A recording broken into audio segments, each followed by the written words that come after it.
Tun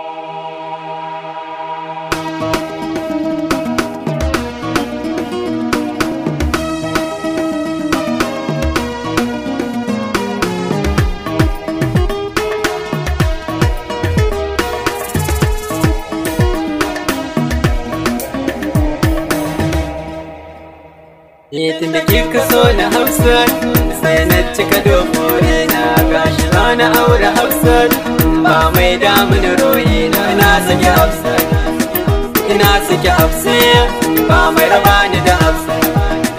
Ina saki Hafsat baby.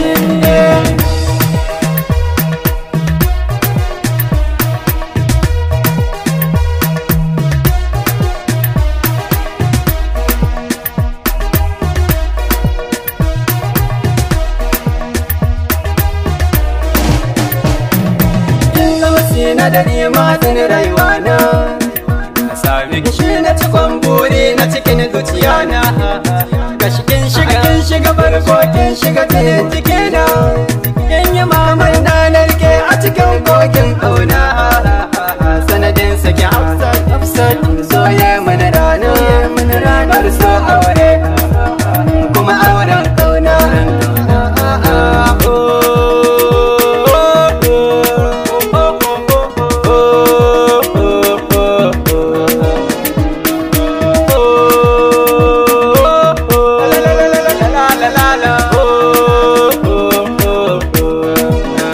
Kalarki daban take Hafsat, tafiyarki daban take, dariyarki daban take Hafsat, murmushinki daban yake Hafsat, kallonki daban yake Hafsat, komai naki daban yake.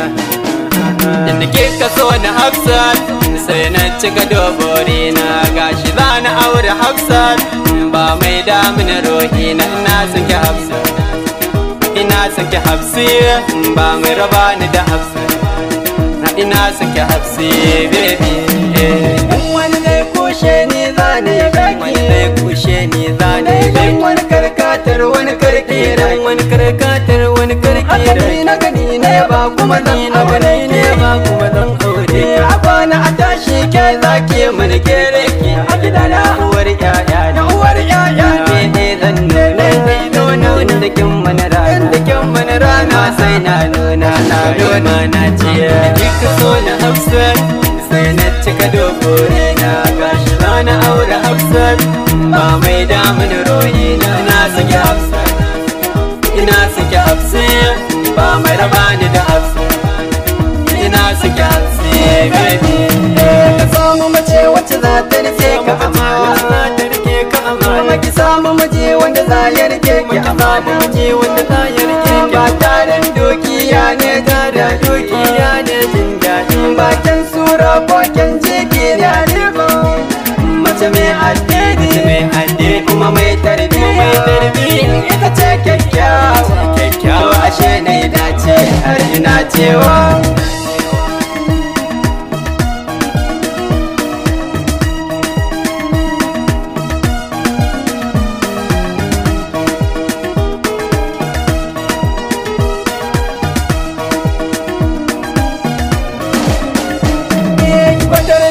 ki zan miki gata Hafsat, zuciyarki ta samu inda za ta huta Hafsat, in kin zabe ni na zaɓu ban ƴaƴanki Hafsat, wanda ya fi kyauta ta malakai wa maki Hafsat, duk da sa'in zuwa na san ni kai ne na kasanta a ranki alaman tambaya fuska ke duba. Kika so na Hafsat sai na cika dogore na gashi za na aure Hafsat ba mai damun rohi na. Ina saki Hafsat, ina saki Hafsat ba mai raba ni da